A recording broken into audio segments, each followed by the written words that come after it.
உங்களை வேதியியல் தமிழிற்கு வரவேற்கிறேன். இந்த ஜேஇ கெமிஸ்ட்ரி இன்சைட்ஸ் நெடுந்தொடரில் நம்ம முந்தைய ஜேஇ கெமிஸ்ட்ரி எக்ஸாம் பேப்பர்ஸை ஒவ்வொன்றா பார்த்துக்கிட்டே வர்றோம். அதனோட அடிப்படையில் நம்ம இன்னைக்கு ஒரு கேள்வியை பற்றி பார்க்க போகிறோம். இது வரைக்கும் நம்ம சேனலுக்கு யாரும் சப்ஸ்கிரைப் பண்ணாமல் இருந்தீங்கன்னா சப்ஸ்கிரைப் பண்ணுங்கள். வாங்க இன்னைக்கு என்ன கேள்வின்னு சொல்லி நம்ம பார்க்கலாம். ஜேஇ மெயின் 2025ஆம் ஆண்டு கேட்கப்பட்ட கேள்வி. இந்த கேள்வியின்படி இங்கே ஒரு வினை கொடுத்துருக்காங்க.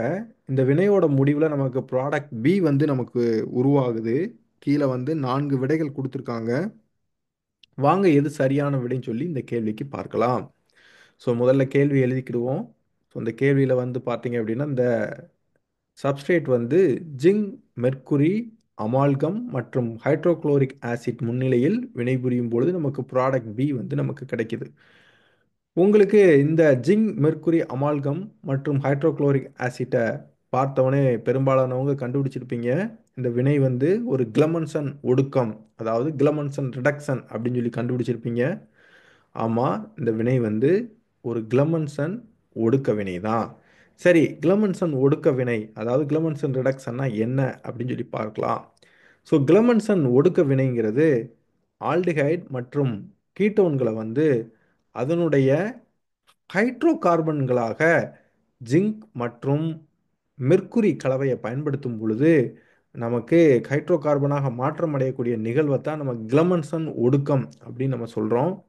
இது ஆங்கிலத்தில் எப்படி சொல்கிறோம் அப்படின்னா, the reaction of aldehydes and ketones with zinc amalgam under concentrated hydrochloric acid which produce their corresponding hydrocarbon products. This reaction is known as Glemmonson reduction. சரி, இதோட ஜென்ரல் அதாவது பொதுவான ரியாக்ஷனை வந்து பார்க்கலாம். இப்போ எடுத்துக்காட்டா அசிட்டோன் நம்ம எடுத்துக்கிறோம். அசிட்டோன் எடுத்துக்கிட்டு ஜிங்க், மெர்க்குரி அமால்கம் மற்றும் அடர் ஹைட்ரோகுளோரிக் அமிலத்தை நம்ம பயன்படுத்தணும் அப்படின்னா இங்கே இருக்கக்கூடிய கார்பனைல் குழு இருக்குது பார்த்தீங்களா, இந்த CO, இந்த கார்பனைல் குழு வந்து ரீப்ளேஸ் ஆகி நமக்கு CH2 குழுவாக மாறக்கூடிய வினையைத்தான் நம்ம கிளமன்சன் ஒடுக்கம் அப்படின்னு சொல்கிறோம். அடுத்து ஆல்டிஹைடுக்கு ஒரு எடுத்துக்காட்டு பார்ப்போம். ஸோ இங்கே பார்த்தீங்க அப்படின்னா ஆல்டிஹைடு இருக்குது. ஜிங்க், மெர்க்குரி அமால்கம் மற்றும் அடர் ஹைட்ரோகுளோரிக் அமிலத்தை நம்ம பயன்படுத்துகிறப்ப இங்கே இருக்கக்கூடிய கார்பனைல் குழு வந்து வெளியே போய் அங்கே CH2 வந்து வருது. ஸோ சிம்பிளாக சொல்ல போனோம் அப்படின்னா கார்பனைல் குரூப் வந்து CH2 குரூப்பாக இந்த வினையோட முடிவில் மாற்றம் அடையுது. ஸோ இந்த வினையோட மெக்கானிசம் அதாவது வினை வழிமுறை வந்து கொஞ்சம் காம்ப்ளெக்ஸ் ஆனது, இன்னும் தெளிவாக புரிந்து கொள்ளப்படவில்லை. அதனால் நம்ம மெக்கானிசத்தை பற்றி நம்ம ஒரி பண்ண வேணாம். ஜஸ்ட்டு வந்து கார்பனைல் குரூப் வந்து CH2 குரூப்பாக மாற்றம் அடையுது அப்படிங்கிறத மட்டும் மனசில் வச்சுக்கோங்க. அதற்கடுத்து நம்ம முக்கியமாக பார்க்க வேண்டியது ஃபங்க்ஷனல் குரூப் ஸ்பெசிஃபிசிட்டி, அதாவது எந்தெந்த ஃபங்க்ஷனல் குரூப்பெல்லாம் கிளமன்சன் ஒடுக்க வினைக்கு உட்படும் அப்படிங்கிறத பார்க்கணும். இந்த கிளமன்சன் ஒடுக்க வினை வந்து ஸ்பெஷலாக ஆல்டிஹைட் மற்றும் கீட்டோன்களுக்காக வடிவமைக்கப்பட்டது. அதாவது ஆல்டிஹைட் அல்லது கீட்டோனை வந்து அதனுடைய தொடர்புடைய ஹைட்ரோ கார்பன்களாக மாற்றக்கூடியதற்கு மட்டும்தான் இது பயன்படும். இப்போ எடுத்துக்காட்டாக எஸ்டர் நம்மளோட சப்ஸ்ட்ரேட்டில் அதாவது கொடுத்துருக்கக்கூடிய காம்பவுண்டில் இருக்குது அப்படின்னா எஸ்டரை எந்தவித தொந்தரவும் இந்த வினை பண்ணாது. அதை போலவே carboxylic acid, so carboxylic acid இருந்தாலும் இந்த கிளமன்சன் ஒடுக்க வினை வந்து எந்தவித தொந்தரவும் பண்ணாது. அதற்கு அடுத்து பார்த்தீங்க அப்படின்னா alcohol, so alcohol functional group இருந்தாலும் இந்த கிளமன்சன் ஒடுக்க வினை அல்கஹாலை எந்தவித தொந்தரவும் பண்ணாது.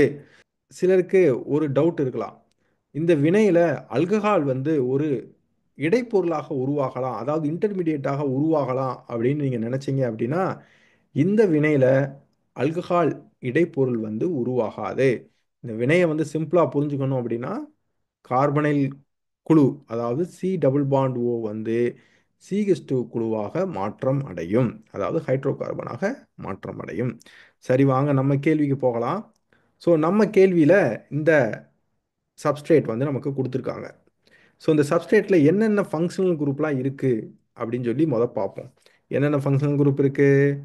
ஒரு கீட்டோன் இருக்குது, ஒரு ஆல்டிஹைட் இருக்குது மற்றும் ஒரு எஸ்டர் இருக்குது. ஸோ நம்ம கிளமன்சன் ஒடுக்க வினையின்படி ஆல்டிஹைட் மற்றும் கீட்டோன்கள் மட்டும்தான் வினைபுரியும். அப்ப இது இரண்டும் வினைபுரியும். எஸ்டர் வந்து எந்தவித வினையும் இந்த இடத்தில் புரியாது. அப்படிங்கிறப்ப இங்க இருக்கக்கூடிய சி டபுள் பாண்ட் ஓ குரூப்பை ரீப்ளேஸ் பண்ணிட்டு இங்க CH2ன்னு போட்டுக்கோங்க. இங்க இருக்கக்கூடிய ஆல்டிஹைடு குரூப்ல இருக்கக்கூடிய சி டபுள் பாண்ட் ஓவை ரீப்ளேஸ் பண்ணிட்டு இங்க CH2ன்னு போட்டுக்கோங்க. அப்படி போட்டிங்கன்னா நமக்கு என்ன கிடைக்கும்? இது கிடைக்கும். இதுதான் இந்த வினையோட விடை. ஸோ நம்மளோட வசதிக்காக இந்த வினையை வந்து லைன் ஃபார்மில் மாற்றி எழுதிக்கலாம். ஸோ லைன் ஃபார்மில் மாற்றி எழுதிட்டோம் அப்படின்னு பார்த்தீங்கன்னா இப்போ பாருங்க. ஸோ இங்கே இருக்கக்கூடிய இந்த ஜங்ஷன் வந்து ஒரு CH2 அப்படின்னு அர்த்தம். சரிங்களா? அடுத்து பாருங்க, இங்கே இருக்கக்கூடிய ஜங்ஷன், இந்த ஜங்ஷன் வந்து ஒரு CH3 அப்படின்னு அர்த்தம். இந்த லைன் ஃபார்ம் புரியாமல் இருந்துச்சு அப்படின்னா ஈஸியாக எப்படி ஞாபகம் வச்சுக்கிறீங்க அப்படின்னா, கார்பனை சுற்றி நமக்கு 4 பாண்டுகள் தான் நமக்கு இருக்கும். சரிங்களா? ஸோ இங்கே பார்த்தீங்க அப்படின்னா கார்பன் இதான், இந்த இடம் வந்து கார்பன் இருக்குது அப்படின்னு அர்த்தம். இந்த கார்பனை சுற்றி 4 பாண்டுகள் தான் எப்பயுமே இருக்கும். ஸோ இப்போ ஹைட்ரஜனை வந்து நம்ம எழுத தேவையில்லை. ஸோ ஹைட்ரஜனை மட்டும் நீங்கள் ரிமூவ் பண்ணிட்டீங்க அப்படின்னா இந்த இடத்துல என்ன இருக்குது அப்படின்னு அர்த்தம் அப்படின்னா 2 ஹைட்ரஜன் இருக்குது அப்படின்னு அர்த்தம். ஏன்னா கார்பனுக்கு வேலன்சி 4. ஸோ இங்கே இருக்கக்கூடிய கார்பன் இங்கே இருக்கக்கூடிய ஒரு கார்பனோட சேர்ந்துருக்கு, இங்கே இருக்கக்கூடிய கார்பனோட சேர்ந்துருக்கு. அப்போ மிச்சம் 2 வேலன்சி இருக்குது. இந்த 2 வேலன்சிக்கு 2 ஹைட்ரஜன் ஆட்டம் இருக்குது அப்படின்னு அர்த்தம். அதே போலவே இங்கே பார்த்தீங்க அப்படின்னா இங்கே ஒரு கார்பன் இருக்குன்னு அர்த்தம். இந்த கார்பன் இங்கே இன்னொரு கார்பன் கூட தான் சேர்ந்துருக்கு அப்படின்னா கார்பனோட வேலன்சி 4, ஒன்றே ஒன்று மட்டும்தான் இங்கே சேர்ந்துருக்கு. அப்போ மிச்சம் 3 என்னவா இருக்கும்? ஹைட்ரஜனாக இருக்கும். சரி, வாங்க நம்ம கேள்விக்கு போகலாம். ஸோ இது வரைக்கும் நம்ம விவாதிச்ச ஒரு அடிப்படையில் பார்க்குறப்ப கீழே கொடுத்துருக்கக்கூடிய விடைகளில் மிகவும் சரியான விடை வந்து எது? ஆப்ஷன் 1 தான். இங்கே நீங்கள் முக்கியமாக தெரிஞ்சுக்க வேண்டியது, கிளமன்சன் ஒடுக்க வினையில் ஆல்டிகைட் மற்றும் கீட்டோன்கள் மட்டுமே வினைபுரியும். அதே வேளையில் நமக்கு கொடுத்துருக்கக்கூடிய காம்பவுண்டில் எஸ்டர், கார்பாக்சிலிக் ஆசிட், ஆல்கஹால் இந்த மாதிரி எந்த ஃபங்க்ஷனல் குரூப் இருந்தாலும் இந்த வினைக்கு உட்படாது.